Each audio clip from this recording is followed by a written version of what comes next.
right. So we're going to go ahead and get started.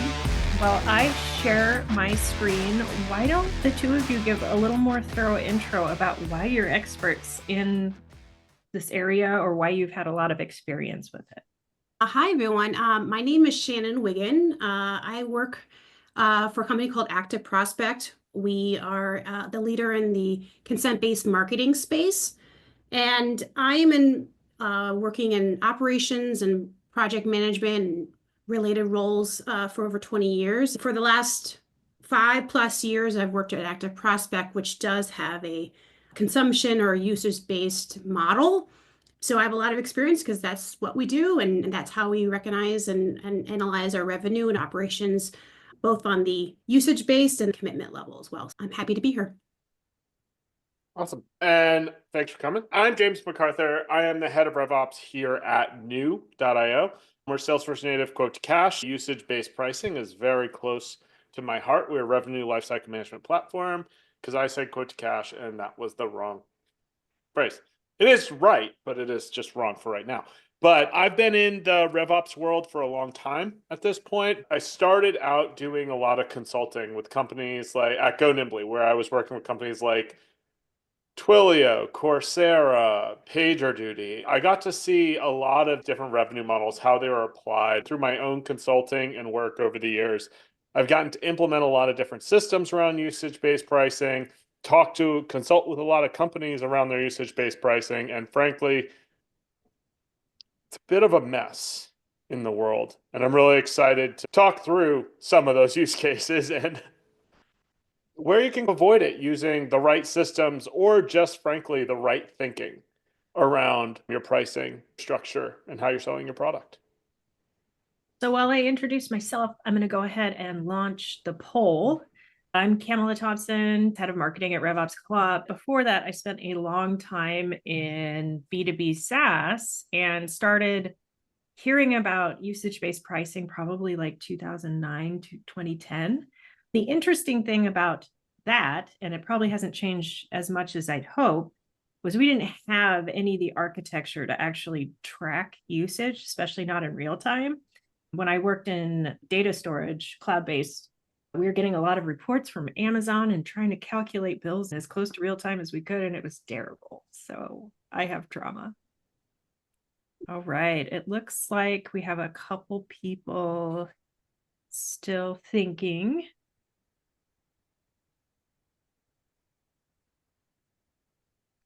Okay, so that distribution is about where we're going to be. So just so people know, we've got some folks here who are newbies, some beginners, and some intermediate, but no one who considers themselves super advanced. So I think this is a perfect array for this conversation, and we'll get it started. All right. Before we even get here, I wasn't expecting us to jump ahead quite this much. A 1 to a 10 real quick. I know. And I'm like, and here's the advice, the punchline, never hide the lead. So we're actually going to start by talking about, and you can maximize speakers and hide the slides while we're talking, or you can keep us little so you don't have to look at us, whatever you want to do. It's your world. We're just living in it. So what I'd love to know from the panelists is what are some key lessons you've learned from experience? And this could be a positive experience or, like I shared, a not so great experience. I'll share an experience. There's a lot of advice I can give, but the one that sticks out to me the most, at least in my experience, because my RevOps at Active Prospect, we support CS, marketing, sales, and what we call the growth team.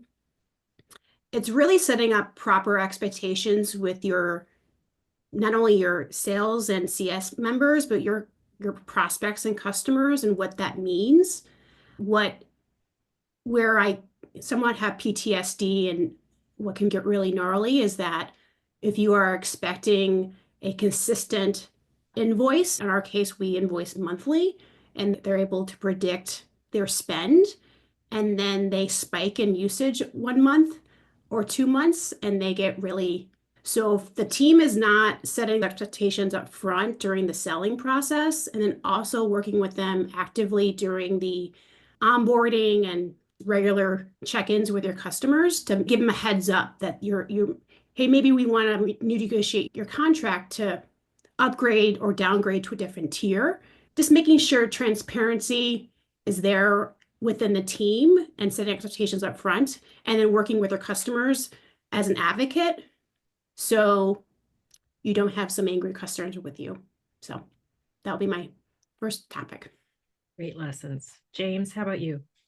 I've got two trauma stories to share. So the first one was I was consulting with a firm 3 years ago, and we were working on implementing usage-based pricing. They wanted to do this as a growth mechanism, making it accessible for people early on. And then as they scale, so does the company's revenue. What ended up happening was they didn't fully understand their customers' behavior. They didn't fully understand what was happening. They didn't fully understand what was really driving customers to want to stay and engage on their product. And so they were monetizing the wrong things and ended up really charging certain customers, overcharging other customers. And in the middle, everyone was a little upset. And so it ended up being a bit of a cluster. And so we ended up having to do a massive study around which customers, where those moments of happiness were. We had to do shadowing of customers. We had to look at how people were actually using the product and see, okay, where are the points of inflection that someone's going to be? The other side is, and this is the flip side, which is once someone's been really successful with it, was consulting with another company who was coming up on, they were at the time Series D, and they're moving into that pre-IPO stage where you need 2 years of auditable records. And they'd been doing usage. Yeah, it's a big upload. You have to do all of your catch-up billing to get yourself to ASC 606 and any auditable standard on your usage ratings. It was unplanned for usage. This is where a lot of companies end up because they're not either calculating it correctly, they're not reporting on it correctly, and they're not providing the right governance on how those records are rated and stored. You can end up in a situation where auditing becomes a real problem, and you end up having to do a lot of work and rework to figure out what's right for your business. And this is something that can happen across the board. So as with everything in RevOps, it's governance. Put in the governance policies to start out with. Get everyone in a room and agree on what you're actually doing before you start doing it. And then, yeah, the rest of the things you see here, we can dig into. Yeah. And what I've seen a lot of companies do, especially recently, is build their systems around their product instead of integrating their product with their systems in a way that's consumable by the other products they need to use down the road for billing. Yep. And that's a huge mistake because you're going to be stuck doing some really weird things with your different objects surrounding the opportunity to try to compensate for it. And you're just painting yourself into a corner that's really, really hard out of. Because we've had this displayed for so long, I do want to get to upfront due diligence, which is what a lot of us alluded to. So when someone recommends kicking off a usage-based pricing project, what do you want every company to start with so they are prepared? I would love to hear from each of you. First question you need to ask yourself is our product sticky enough? Because the only thing that makes usage worth it is if your customer wants to use your product.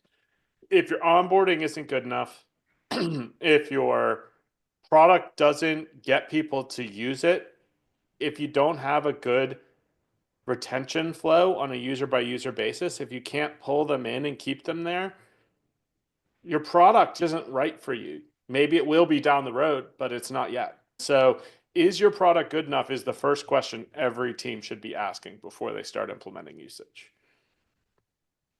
So Shannon, you kind of alluded to this earlier, but would love to get a little more about how to encourage your company to really think about change management for the customers? Because while this may seem like a great idea for the new ones, what happens to the existing? Yeah, I mean, it's going to be a big change. And so we have to clearly outline what that means.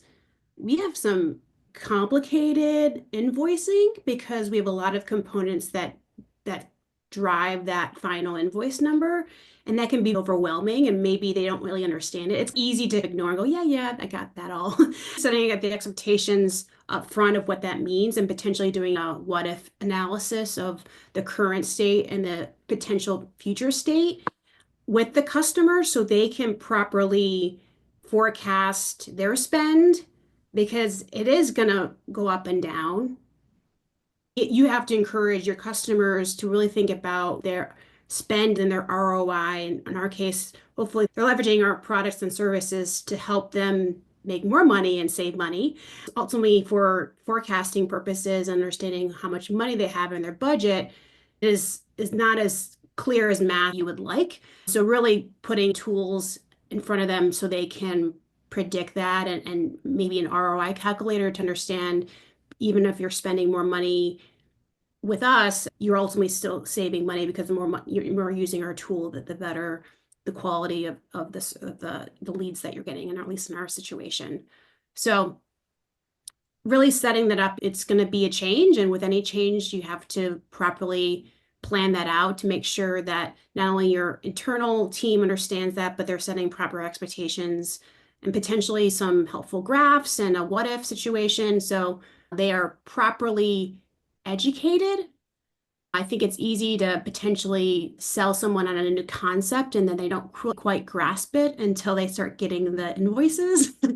And then it goes, wait, that's not what I signed up for. Like, well, actually you did, but so you want to avoid those kind of awkward conversations and a potential downsell or clawback or additional administrative work that we would like to avoid. Setting clear expectations up front is really, really critical.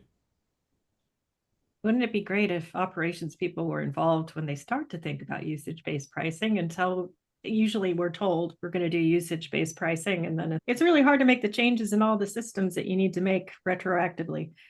So speaking of systems, what are some of the potential risks a change like this poses? So James, you mentioned compliance, data storage, that sort of thing. Would love to start there and build out.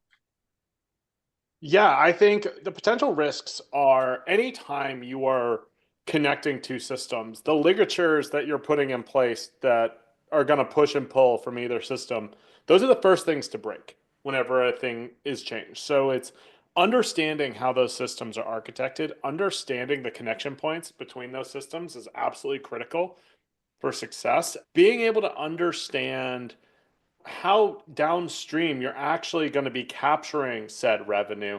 Are you actually rating it properly?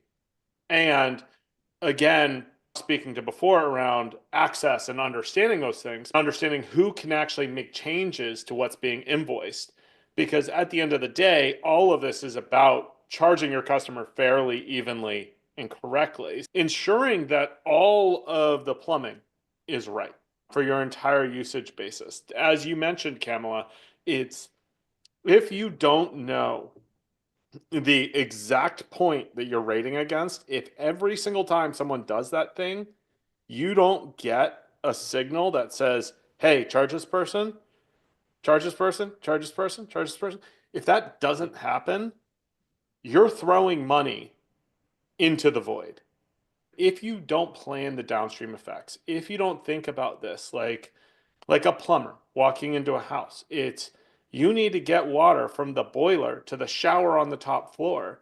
You need to think about all of the piping, or else someone's going to turn on that shower and nothing's coming out. And for your business, that's failure. And that'll actually cost you your business. Thinking about the plumbing, the architecture, the data flow from end to end is absolutely critical. For me, I've said this like literally every webinar we've ever done together, Camela. Lucid chart. Get yourself a Lucid chart account. Mural, Figma, I don't care. Get yourself a chart where you can map the flow of data from system to system, understand what's connected, and put in controls so that none of that can change without you knowing. Canva, Miro, if you're bootstrapped, that works. And then overage notifications. Oh my gosh. Oh, overage notifications are like, and honestly, the ability to price on overage is even something that most of the time, people go, oh, what happens when you go into overage? Yeah, about that. We're working on it. And that's just money. You're literally throwing money into a toilet.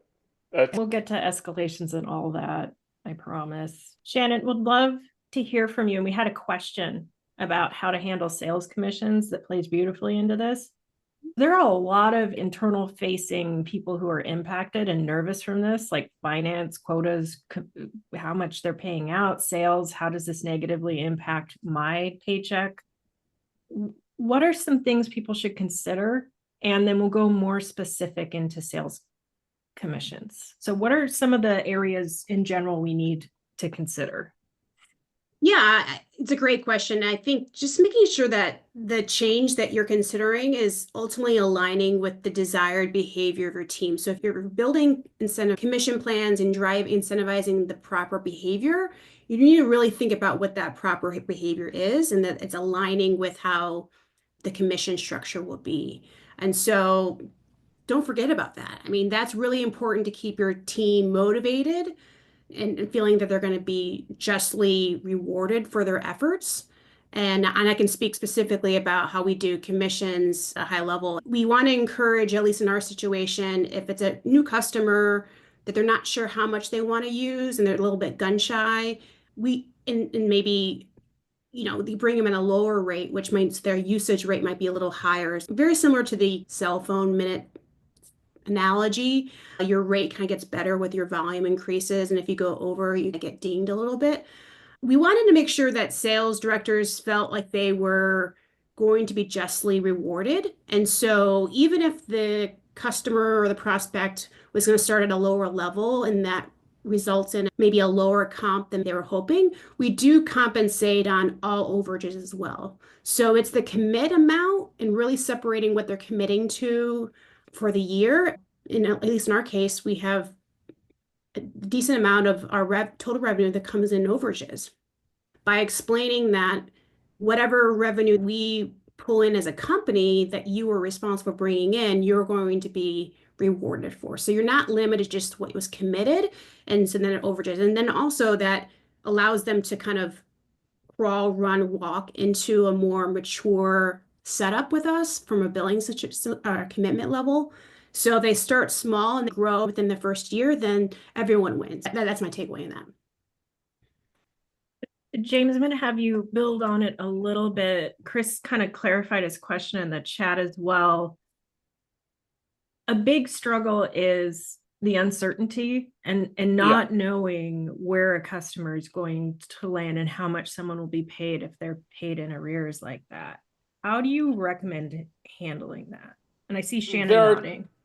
There are two ways I've done this in the past. One is when you start implementing usage, ideally you have a look back window where you can see what average usage is for your customers and do a predicted bill out for those customers and set a baseline for what those customers are going to be earning your sales team over the course of the year. That becomes the baseline for any expansions you have going forward. At the same time, when your reps are putting in, they can do committed usage against what that person anticipates using in a given year. And so there are a couple different ways to spec this out. Ostensibly, what it means is that you say, okay, you used 100,000 units last year as a company. You did 100,000 API calls. It's a ridiculously low number of API calls, but sure, 100,000 API calls over the last year. This year, you're predicting this customer is going to do 150,000 API calls. We're going to pay you the upsell upfront on that 50,000. We can claw that back over time, or you figure out some other way to make it right, which is by doing assumptive usage and knowing your usage patterns and knowing how your customers are actually going to use your product, you can actually predict that out and create some stability on the sales side, because no rep wants to wait 6 months for a customer to actually use the product before they get paid. And you're going to lose reps in the process of getting there. much more than you will for having clawed back a 10% underutilization on a usage contract. And so that's one of the ways that I've seen that in the past. And I know it's the way that Twilio did it for a long time. And then the other side is setting up credit burn down scenarios where you're upfront selling a contract and then paying reps out on that and then paying them on any overage usage that comes in across the year. To answer some of the questions in the chat more directly, what I have found to be successful is that the sales would be paid out pretty close upfront for the annual commitment. And then we do quarterly true ups on the overages. You theoretically could do it monthly as well. I just find that not worth the squeeze from the operations person because sometimes when you have an increase, you might also have a credit the following month. So you also want to be a little bit wary of that. And so if you're looking at a roll forward of your ARR, if you're really strong, sometimes it's a little too good to be true. So you might have a credit situation, at least in my experience, not for everyone. So we did quarterly true ups for that, and the rep seems to be happy with that. Always account for seasonality when you're doing this sort of thing. Yeah, we have back to setting up expectations with your customers and think this is going to be a good fit for your company or culture.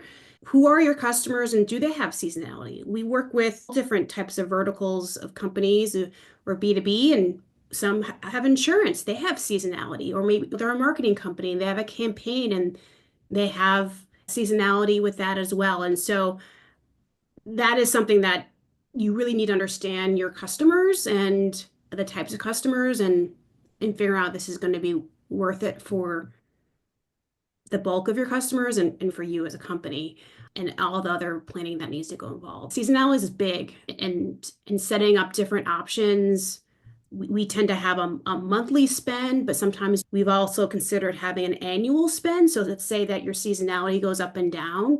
Instead of having a monthly limit, you have an annual limit. Of course, that's more that you would have to figure out in the back end. But if that's best for the customer because it spikes and then dips every month, then that's a consideration that you might want to put on your plate to see if that's going to be worth it for the long haul. And it's a great reason to maybe not do it until after you've been measuring usage for a while and can predict things. Right. So all your customers might be different. Our customers are all different. Finding the right size for everyone. Maybe you won't, if you can find that, that'd be amazing. But we really struggle finding a solution that fits all our different scenarios. That ties back into finding the right architecture and planning it out. And don't assume it's going to work for everyone because you really need to think about all different use cases of your customers.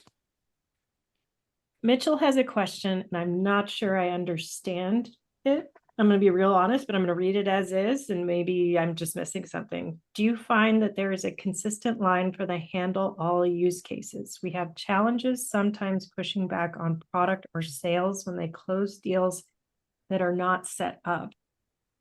I typically use an 80-20 rule. Oh, yeah. This is the meat and potatoes of our implementation, everything. Like this is, so the way to push back on product or sales on new product features is if you don't have a look back window, you can't rate it, you can't bill it from product side, which is let's see how people actually utilize it before we go through. We're only, again, to the first point, key in on moments of happiness. If you don't know how someone's going to use a product, if you don't know that a product is actually good or a feature is actually good, you're not going to be able to rate it accurately or do usage against it or even sell it. If you don't know that someone wants to buy your product, why are you selling it? From a sales standpoint, where a salesperson comes to you and goes, hey, I want to sell files. And you're like, no.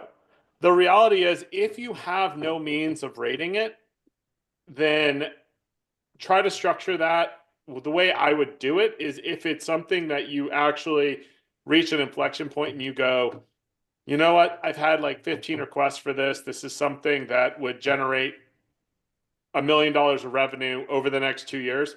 Start it out as a subscription product. Then work with your product team to get to a point where you can start rating it. Once you got a look back window, then start going to usage. But the reality is, I would always start usage as subscription until you actually understand how people are going to use it. And the reason for that is usage, while it does allow you to build up over time, it is incredibly hard to predict what that build up is going to look like. It's incredibly hard to predict how that product's going to grow or how people are even going to use it before you have a look back window into what people are actually doing. Okay, I want to make sure we cover all of our sections. Shannon, we did talk about communicating to customers and external preparation. Do you have anything you want to add before we talk about a roadmap? I think we should move to the roadmap. Awesome. All right. So let's talk about data points. We have the core questions to ask here. James, do you want to get a little more nuanced? And then Shannon, I'll move over to you and the communication strategy. But James, if we could start with like, what are core questions and maybe some nuances people don't always catch? Yeah, the first one is, what are you actually metering? What is the thing that your customer is doing that you're gonna track against? Like, before you even start out down the road of building a usage product or even trying to think about usage, you need to understand what you're actually metering. And is that important to your customer? How are you going to meter it? If you don't have product buy-in, you're not going to meter it. If you're manually uploading, understand that's going to take a lot of effort. Data points from your product DB. Like, that takes a lot of effort. So understand, how are you actually going to meter it? Then how much does it cost? I've seen it a lot of times where people will put in overly complex tiers that make pricing almost impossible for your reps and really hard for your customers, or underprice it and actually go under their Amazon costs for their AWS costs for actually doing the thing, and will burn themselves out, especially in an AI world where you actually have compute layered on top of all of this. How are sales creating estimates that are reliable? The reality is that for sales to create estimates that are reliable, you need to be able to see, how have people done this in the past? And how have people actually utilized the product in the past? And that's the only way that data science is the only way for you to actually know what your customers are going to be doing and give sales a head start on creating estimates that are actually reliable. So Chris, you have a great question. We're going to answer it in our next section. So I'm going to move to Shannon and talk about, I think this was to your point, James, about use new to calculate. We nailed it. Cool. Great. Good. Got a couple things. There we go. Yes, we'll go back to those if we have some time at the end as well. But I didn't speed up your pitch. It was just so fast. So Shannon, let's talk a bit more about what you need to communicate internally into new customers. I know we've touched on this, but I think there's some great key. So I saw it in the chat and we talked a little bit about it, but in my experience, I've seen both ways of if what we call punitive charges, or if it should be non-punitive, meaning just a flat rate when you exceed into the overage category. I've seen different results. Sometimes customers feel like you're beating them down when they're already down. Customers might not love that concept. Obviously, everyone's going to be different, your customer. So just think about that concept, if that's going to be a good fit for you or not. We ultimately moved away from punitive charges because we felt that was a better partnership with our customers. But certainly if it works for you, and as long as you're setting expectations, maybe you can wrap that in a sales pitch that would be a little bit more than using the word punitive, but it is the reality of things. And that's an example of setting expectations up front. I've seen varying degrees of success with that. My advice would be to think about if you want to go down that path or not, and figuring out what to do. Back to James's point earlier, what happens when you go into overage? What happens? And there's a couple different flavors that you can fit, or flavors that you can take and think through what works best for your customers. And I think the other thing to keep in mind is that we're talking about predictability. Having predictive AI is amazing. We live in a world now that if you have the right skill set on your team or somewhere else on your team to actually predict revenue, that's amazing. Again, seasonality is a huge thing. So maybe you have a seasonality version versus a non-seasonality version. Hard to predict. I've seen when we talk about existing business forecasts, I have had leaders say, I can't predict this. I can't forecast this. I don't know. The customers don't know, therefore I don't know. I don't know if that's truly the answer, or maybe that was what they thought at the moment, given the resources they have. But it is something that you expect to be a challenge. If you can do your best to predict to the best of your ability, that can go a long way. What we have also found value in, because we have such a variety of use cases and scenarios and different types of customers, we actually forecast based on committed revenue, and we layer on an assumed percentage of the revenue will go into overages.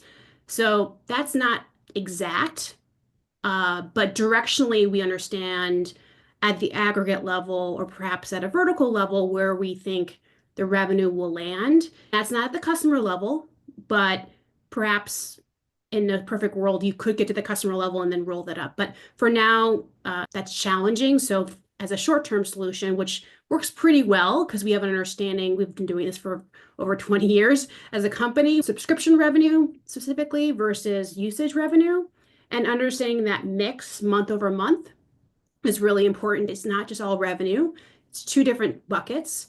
Since we have that historical information, we can apply an assumed value to derive that forecasted revenue. So that's what we do, and that works pretty well. Obviously, it has some limitation, but I think it directionally gives you an idea of where we're going to land.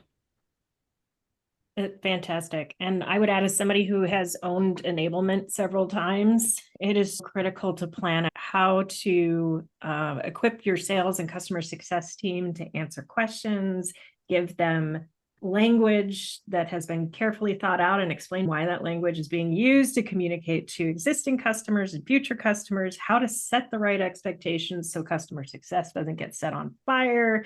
Especially if you've seen this all play out before, you can help your enablement team get ahead of and prevent just through communication.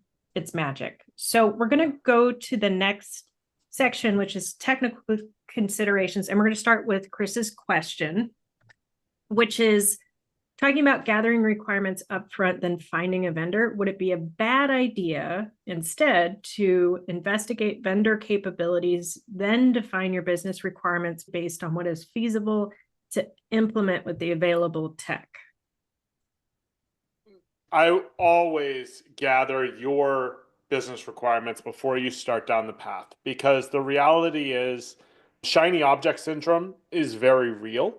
And it is very easy to get sucked into a pretty package if you don't have your own requirements lined up. One area we find ourselves continually, like, we have a lot of revisits of conversations that we had like 2 years ago, where someone will make another decision, leave, and then come back 2 years later like, that was awkward. And that's because one person drove the entire process through, rammed through their requirements because they saw a shiny object they really wanted. And because the rest of the business didn't have the requirements lined up, nobody was able to go, no, this is a game changer. And if you don't have those requirements lined up, you're going to end up re-implementing the same solution 2 years down the road. The only way to truly buy the right thing is get everybody in a room, be like, hey, what do we need to buy? What are the things that we need to have? And if you don't know that, you're not ready to buy a thing. I echo that completely. I know it's challenging. I don't work for a relevant tool that would help in this scenario as a potential vendor. I have been on the other side, just like you all, trying to find the tech stack that's going to meet your needs. I have seen firsthand us select a solution, try to make it work, halt, hire a third-party consultant, figure it out, redo the requirements, finalize the requirements from all the stakeholders, and didn't do a proper evaluation, selection, and implement. So we've started and then stopped and halted over. There's a lot of exciting tech stack out there that could be exciting, but just make sure you have everything documented of all the scenarios and use cases you want to support. Certainly in my experience, we have quite a bit. And I think in some of the notes here is that you can't find a tech solution that fits all your needs. Maybe you need to talk to James at New. They would be a good fit. I hear you. We have so many scenarios we want to fit. And if you can't find a tech stack, maybe we need to rethink all our scenarios. I know that can be challenging. Do outline all the potential scenarios, because I've seen firsthand where we have multiple billing solutions that fits that. And so you don't have a single place to pull in revenue. Obviously, that's not ideal either. So do your due diligence really upfront. I know it's more work, but it will pay out in the long run. And as somebody who's experienced the trauma of a tyrant of a CTO who insists on doing things in a completely uncustomer centric way, sometimes coming back with what you've heard from other people, what the vendors are saying, what consultants are saying is the only way to change their mind. Unfortunately, chicken and the egg, you can't solve it by starting with the egg most of the time. You got to start with the chicken. Yeah, and to Shannon's point, I've convinced a lot of people not to buy CPQ in the last 2 years. I'm happy to talk through your pricing models. Sometimes it just gets to a point where it's like, if you took all this nonsense out, you'd have 10 SKUs and you could run that off opportunity products for another 3 years. That's where people go. And so, because my motto is always keep it simple and take your requirements, pull things out until you're like, if I pull one more thing out, it won't work anymore. At that point, you're probably ready to look for a CPQ. Neutral third party and somebody who has had to play sales engineer. The best sales engineers are brutally honest and will sell you out of the product. If it's not a good fit, I can attest that I trust James. So for what it's worth. So I've been looking through the questions. We did have an ask for a tool that integrates with Maxio and HubSpot that can handle usage based. Is there advice there to talk to James? I need to do a little digging because honestly, HubSpot's a hard one when it comes to usage, and Maxio is another hard one. Maxio does have a usage rating module, I think, but I can do some digging and circle back. You know where I am. Find me. We'll talk. We did evaluate one size fits all. Talk to James, see if that's an option. It wasn't ultimately the right fit for us, but doesn't mean it's not a good fit for you. Yeah. So let's move back to our original talk track. What are the minimum requirements people should think through before getting a CPQ tool? What are the things to look for that really throw people off, other than which tools they integrate with? Because that's always step one. Number one, and this is circling back to my moment of happiness, which is like pain. The thing around CPQ is implementing a CPQ is driven by pain most of the time. It's either quoting complexity, like you've got too many products, you don't know what people are pricing, you don't have approvals set up on anything, all of that. You have the finance side of pain, which is too much deal desk. Your finance team is dying because they have to recreate every single quote manually when they go to make an order. And then on the other side, it's just RevOps pain, which is nobody actually understands what your pricing is. Nobody understands how your product is truly sold, except for a few people, and your reps end up spending 30 to 45 minutes creating a quote every time. You end up on multiple calls trying to figure out what's the right thing. In those scenarios, it's time to start evaluating. It is a business pain level situation. You need to have significant business pain before you start taking a look down this road. Setting up a CPQ is a multi-step process. There are some that are much easier to set up than others. I think a lot of times the places where people run into this, if they don't have overly complex model, I know we're talking about usage, and usage does require metering and billing to be right, which is a complexity. But most of the time, people don't run into super complex situations that require CPQ until you're at 15, 20 million ARR. Are there certain data ingest points or configuration requirements with your CRM or integrations that are required ahead of time that these vendors should be able to walk through and handle? Yeah. So for CPQ, there are three main components, right? Product and price book. How are the actual products priced? That ideally should tag into what your CRM, wherever your reporting of record is. As I mentioned, new Salesforce native, everything's been our standard objects. But no matter what system you use, know how those data are stored, know how they're calculated, know how they're structured. You have the actual quoting engine itself, which can be rolled up as DocGen. How are you presenting the pricing that you're creating for that customer into a digestible thing your customer can understand? And then there's finally what happens after it closed ones, which is the part that almost everyone forgets about at the early stage, which is you need to provision the tenant for any of those users, fulfill any entitlements, schedule out any professional services that need to happen. You need to turn that into an order and get it into your finance system so that you can bill accurately and consistently at every single interval. The reality is you need to have all of those things working in concert. And so from an integration standpoint, making sure that you have presentment, quoting, product and pricing, and tie into your billing system and or your CPQ is a billing system.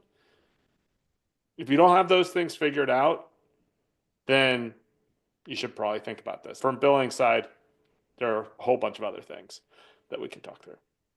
Yeah, to Wade's point, you need a data schema that allows you to link everything together and report on it consistently. The chart. Yeah. Befriend your business systems teams that understands the architecture of all your systems. If it's not your team itself, befriend them. They're going to be your ally for sure. Yeah, 100%. Camela, any other questions? So from the other side of this, and we've covered this pretty extensively, like from the systems side, what do we need there outside of what we've already brought up? Because we've brought up data capture, reporting, rate it and bill it, real time. Real time is possible. Good, but accurate is better. So if you can't get real time accurately, then don't do real time, basically, is where I am. Knowing that your customers went over is important because, to Shannon's earlier point, it's very much predictability from the billing standpoint. Shannon, what about you? What do you think on that side? We talked about it earlier, but just to echo the concept of triggers or alarms in your system. So if you're a CS rep, you are warned, so then you can warn your customer. That's much more effective than having to look at all your customers in your portfolio and see where their usage is. This is really key because you need to be that ally and partner to your customer as the relationship builder in the company. And so you're doing them a solid by letting them know, hey, it looks like you're going to move in this territory, so let's figure out a new setup that's going to work for you and for us, and a win-win, versus having a potentially contentious discussion that may result in credits or an unhappy customer churn potentially. Just having the information up front. I agree with the concept of accurate over real time. You certainly don't want to bring any false hope or accuracy either on good or bad sides. Figure out what that cadence is and then report on that, and hopefully the internal teams can maybe have a little bit of an idea and how to use that data to their advantage working with their customer. Let's maybe build on that a little bit and call out what account reps and CSMs need to see in addition to overage warnings or overage explanation. I mean, you have an idea with this ability, you can see if they're actually using it or not. We have a threshold, like if you go within this threshold, you go into overages. If they're not even hitting their allotment for the month or the year, that's also a signal that something is probably not great. You might have a trigger for lack of usage. So it's still a trigger, but it's not the opposite of overage. That might be an indication of churn or some other things that are happening financially or other kind of risk indicators of the relationship. So it all has to do with visibility and being proactive as much as possible.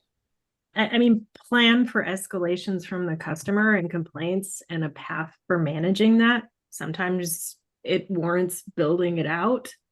Hopefully you don't get so many of them that it does warrant building them out, but in most cases I've seen there is some kind of escalation ticket or something. Yeah, I agree. It's some kind of process so you can give the team, hey, if this happens, what do I do? And also not slow down financial processes. Like accounting needs to close the books and we need to move on. Sometimes we have a lot of, well, we're waiting on the signature because I'm doing an upsell. We've also encountered that scenario. So really put in place of the guidelines. We're not putting other operational processes at hold unnecessarily.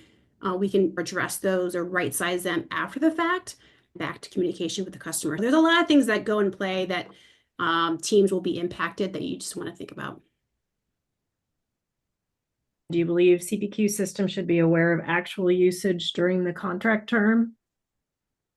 Not necessarily. What I do think you need to have is the tiers by which usage is going to be rated and billed.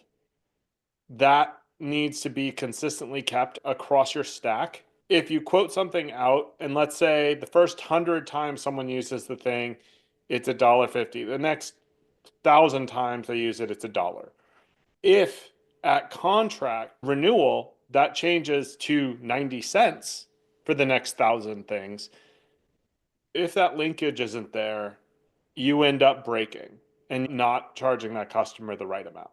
And so you can end up with an unhappy customer and the chance of an overcharge, or if you had adjusted up, you can end up with an undercharge and you end up losing money. And so the reality is your usage rating system and your CPQ should work in concert with one another. Ideally, all numbers being fed through to usage rating are driven by your CPQ.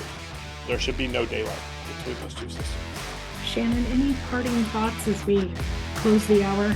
It's been really thrilled and honored to be here. Thank you. All right, everyone. Thank you for attending our webinar. Have a great day. Thank you.